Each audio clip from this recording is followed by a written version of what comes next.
সমন্বয়ে, এখানে হিন্দু মুসলমান এটার ভেদাভেদ নেই, আমরা সবাই মিলিত হয়ে একই উৎসব পালন করি।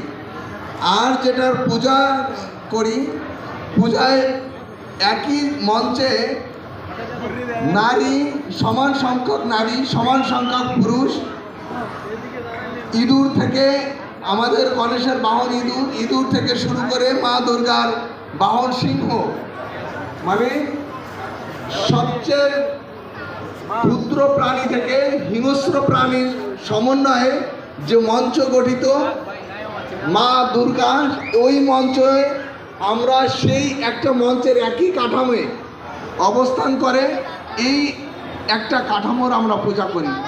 সেই জায়গা থেকে আমরা একই মঞ্চে উপস্থিত হয়েছি।